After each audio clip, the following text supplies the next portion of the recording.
Во текот на минатава година беа направени голем број историски отстапи кон Бугарија. Токму на оваа тема разговараме со универзитетската професорка по историја Наташа Котлар.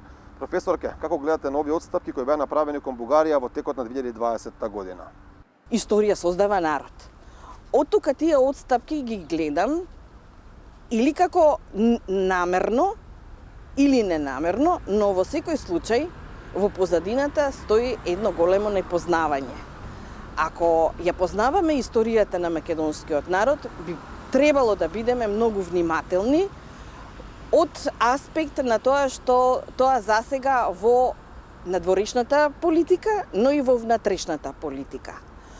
Од тука, она што е во 8 член на договорот, неодамна деновиве објавија дека еден британски весник со тоа се занимава и укажува дека представува голема замка во однос на македонските државни и национални интереси, требало некој тоа да го знае или да го умее, бидејќи не можете да внесите во текст заедничка историја, а при тоа да не го објасните што треба сето тоа да содржи или што тоа треба да значи.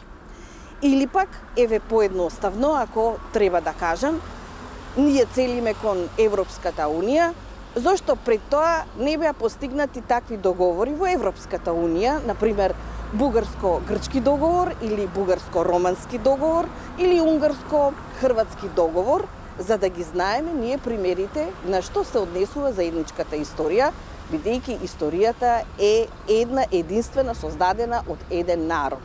Значи, во текот на оваа година беа дадени многу изјави сензитивни од страна на политичари кои што немаат врска со историјата како наука.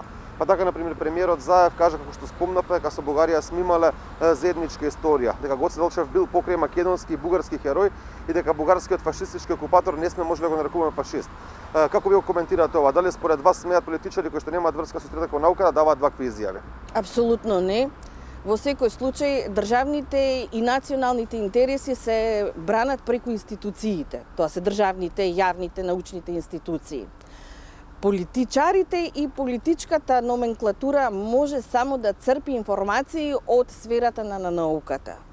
Затоа што ако си го дозволиме обратниот начин, политиката да соопштува на науката, ние веќе не сме држава. Ние немаме веќе државни институции. Тие државни институции треба да го покажат патот кон каде треба да се движиме. Конечно, што и да се случи во политиката, секогаш корективот ќе доаѓа од научната сфера.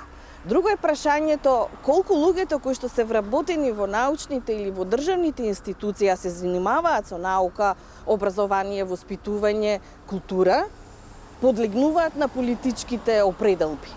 Но тоа не смее да биде, затоа што ние во текот на овие 30 години не изградивме политичка средина во која што ќе ги разграничиме што е државно, а што е политичко-партиско.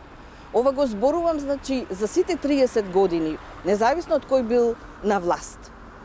Ако се определиме тоа дека треба да биде така оделено, тогаш ќе биде крајно срамно и непримерно некој од страна на политичката елита да ви кажува што треба да се прави во науката. Затоа што таа си има свои принципи и методи науката и таа поминува низ тоа. Не можете без разлика и да бидете вие највисокиот извршен орган во државата или законодавен, не можете да кажете само една флоскула, тоа е заедничка, или тој историски лик е и на другата држава, и тоа да се прифати како вистина. Тоа е непримерно. Во секој случај, тоа е и непочитување кон досегашната 8-деценијска научна историска дејност.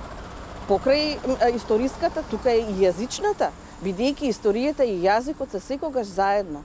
И во низата на трите договори што ги спомнав, фактички се работи за тангирање на една суштина историска, именска и идентитетска. Не можете тоа да го сведете само на политичка изјава или однесување.